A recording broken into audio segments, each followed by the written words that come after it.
Hey everyone, so I thought I'd just give my remarks about the debut because obviously I can't really do a review seeing how I've never tried any other guitar. I have tried 2 amps though. So the amp that you get in the package is this one back here. It's the Frontman 10G. It's not bad, but I had some issues with it. Basically, there was what I thought was interference. And I did actually get it to be quiet at one point, and but everybody didn't understand what I was saying. Everybody thought I was talking about the 60 cycle hum of the Strat. I wasn't. So when I had gone up to my local store, they plugged it into an amp, which I'm pretty sure it was the Champion 100. So I bought a new amp.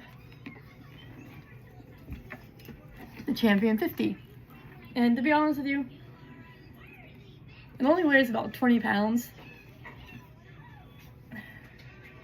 so it's portable enough that you could probably take it on the road with you if you wanted to. Obviously I'm going to probably be taking the 10G to Columbus when I go back and forth to visit my in-laws, but this Champion has fixed all my issues I was having with my guitar. Yes, I didn't like the strings that came on it, so I changed the strings, and the sound got better, of course.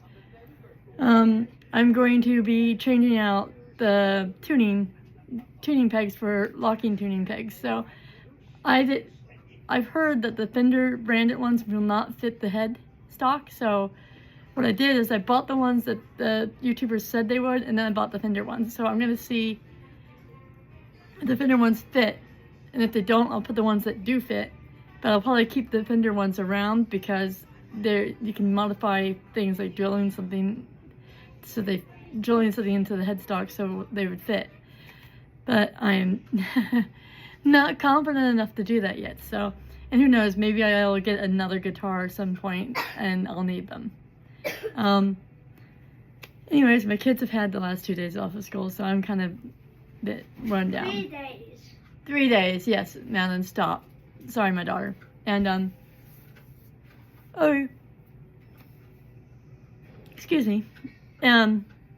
So, as much as I want to get on my practicing, I can't. But, I did find a YouTube channel that has this exercise where kind of like you're walking up.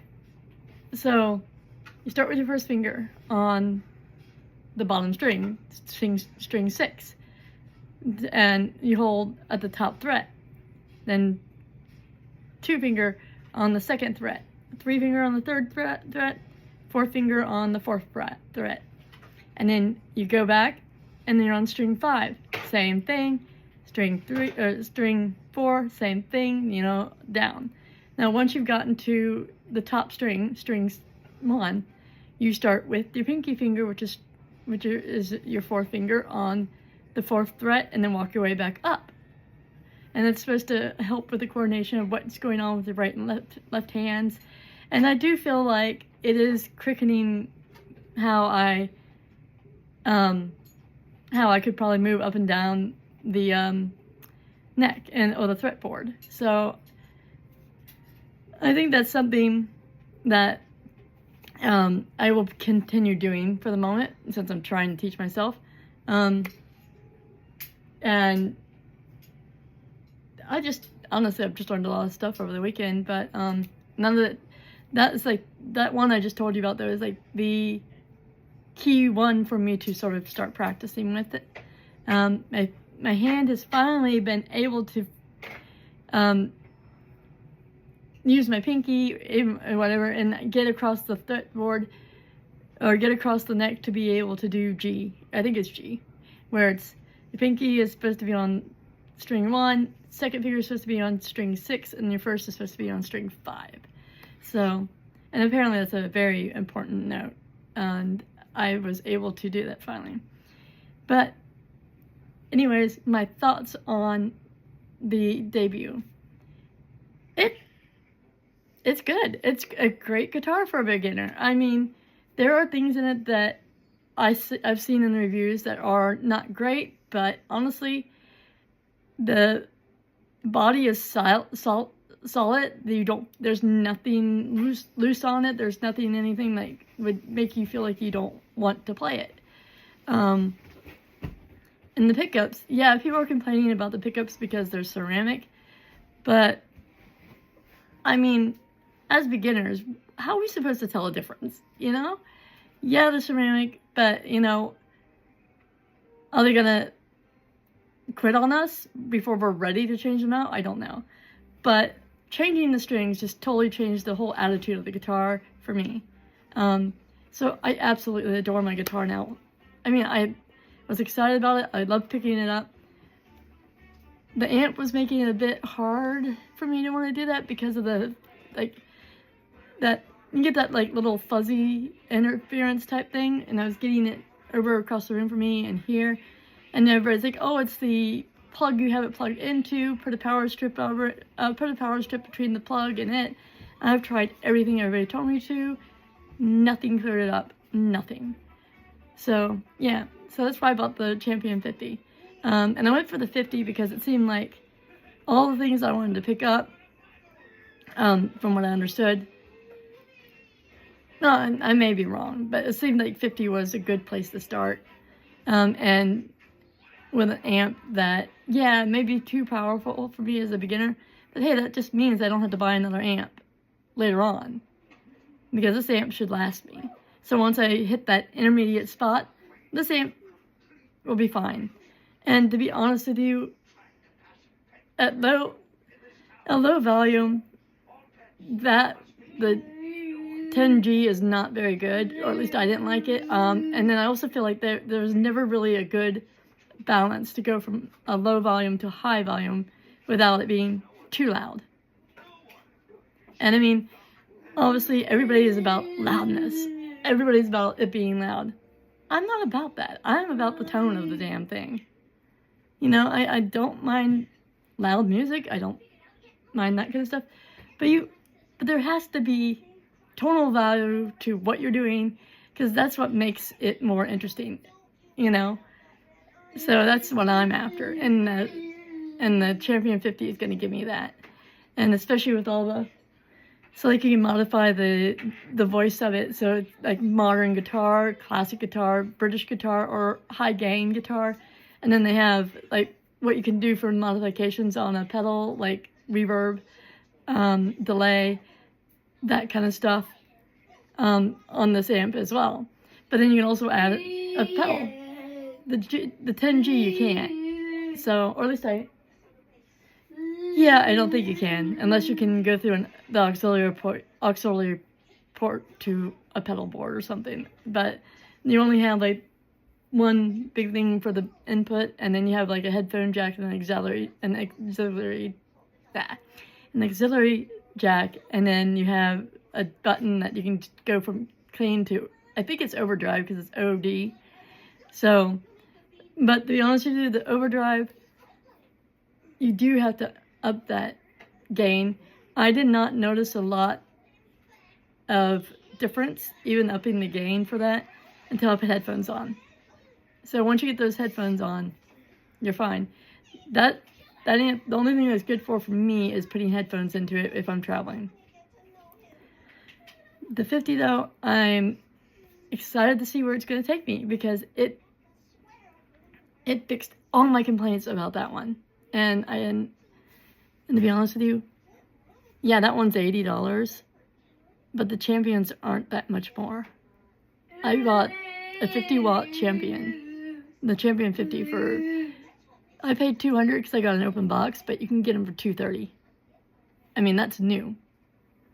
And I mean, think about it, when amps are like a lot of money, that's a pretty good deal. And if you're going for that classic Fender style or sound, why not just get a Fender amp? I mean, you've already got an amp. You've already got the Squier because you like Fender, right? Or got the Squier because it was cheap and well built, you know? So obviously, would I suggest to still get the package like I did? Depends. I mean, if you can only afford that $80 amp, then yeah, probably it's just get yourself started. If you could afford the Champion 50 or whatever, I think it's like 10, 20, 25, 50. No, 20, 50. I would go for the Champions. You do not have any interference. It's clean. It's just very quiet. No noise. No hum. No whatever. It's like no gain. You have no gain. You have no 60 cycle hum.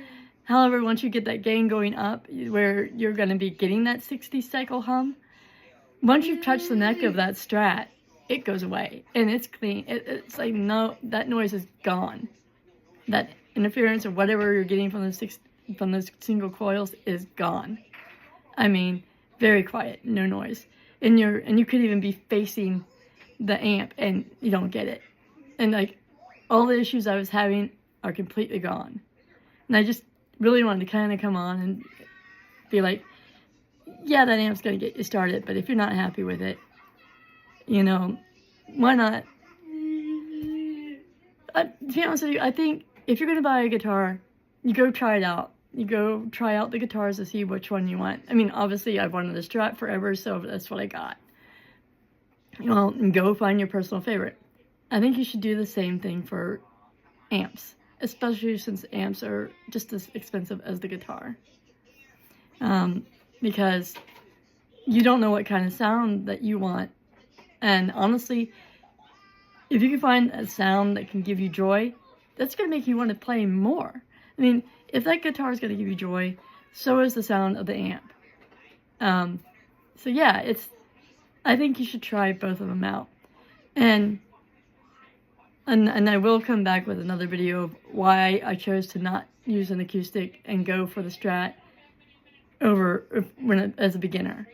Because while I kind of agree with an acoustic is probably best for a beginner in a sense, but if that guitar is not going to bring you joy, what's the point? And not even saying that, it's a different ball game, really. There's a lot of small differences with an electric to an acoustic that it actually doesn't make a difference. But, you know, and this is coming from me that I tried to start on my acoustic and I didn't like it. So, but yeah, let's just say this is my beginner's point of view of these two amps and on my guitar. And that amp, I've only been playing around for about a month now, right? That amp was okay. And the thing is, though, that amp made me think there was something wrong with my guitar. And the reviews made me think there was something wrong with my guitar because there's no shielding in where the pickups are. So I took it up to my local music shop, which is about 2 miles away. And I'm pretty sure they plugged it into a Champion 100 up there. It was doing the same thing it's supposed to, but they had the gain all the way up. Grabbed the neck of the guitar, gone. Absolutely no noise, very quiet. And the Champion 50 is doing it here, where I had all the problems with that amp. So, and they were trying to tell me it was a ground issue, and I kind of believed them. It made sense. But I don't know if it's because they wanted me to come up and get an overhaul for $20 or something, or they just thought I was a stupid girl with a guitar just beginning. I don't know. I'm going to give them the benefit of the doubt and think they wouldn't do that to me. So, anyways, if you want to continue on this journey with me with the guitar, I invite you to like and subscribe and turn the notifications on. So hopefully you will see when I put the next video out, which I said will probably be more about my story of trying to get to the point of being able to learn to play in the first place, like I've been wanting to do for the last 30 years. So, bye everyone.